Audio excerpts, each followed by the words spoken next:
There are about 18 million military veterans living in the United States. Many vets struggle when they get home from active duty, so how can we take care of them physically and mentally? The We Defy Foundation is trying to help. Welcome to the UACTP Gym. We are proud supporters of the We Defy Foundation. I'm the head Jiu-Jitsu instructor, and we're about to show you what we got going on here.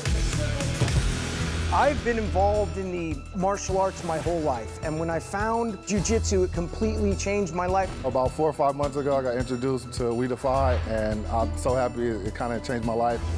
Today we got a handful of guys coming in. There's a stand-up phase, a clinch phase, and a grappling phase. If I do this, I'm pulling, I can't. My hips are underneath. I want to get that where I can pick him up. And then we just go at it. It's somewhat of a therapy session. Everybody's kind of been through some of the same issues that you're battling with. It gives me the same camaraderie feeling that I had when I was in the military, and everybody was just so accepting and open when I came in, even though I still kind of battle with PTSD. And when I train here at We Defy and doing BJJ, it puts me at ease. We Defy is one of the most pivotal and wonderful groups that reintegrates the combat vet back into life. It's all about respect. So with martial arts, there's such an emphasis on respect, and there's no better place for a combat veteran to come in. Throughout all the training, I feel like it's such an honor to be with any of the veterans I come training with. It's like meeting like a hero. The co-founder of the We Defy Foundation, Joey Bostic, joins us now. Welcome. Thank you very much. So this is awesome. And I'm just going to ask you straight up why you decided to start We Defy. It started before 9/11. I had one of those college epiphanies one night. You're sitting in your apartment, it's 3 o'clock in the morning, and I was thinking to myself, I need to do something more with my life. And so I self-assessed and realized I always wanted to do something to help other people.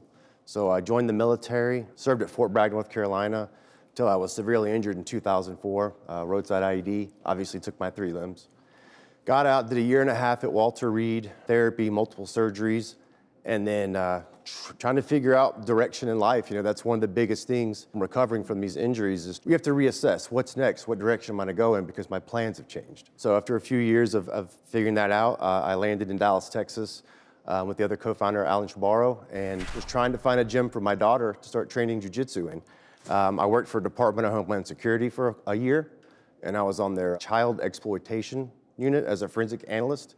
So I saw firsthand a lot of things that was going on with children, and I wanted my daughter to be able to learn how to protect herself.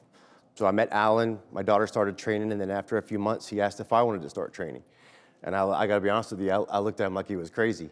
But he said, just you and me together, come in, we'll see what you can do, how you can move around. I said, great. I came in, did it. He's like, all right, cool, I'll see you Thursday.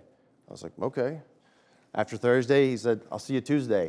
I was like, okay. And then from that, it just took off. And we worked with a lot of other organizations, and we were seeing a need out there with the rise in veteran suicide.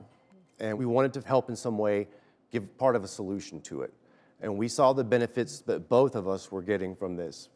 Him from owning the school and working with someone, and myself being a veteran and getting an opportunity to do this again where I can compete, be treated as an equal, and I'm on the mats with everybody within my community, teachers, firefighters, all walks of life, and rebuilding the bonds of brotherhood and sisterhood that I left behind in the military.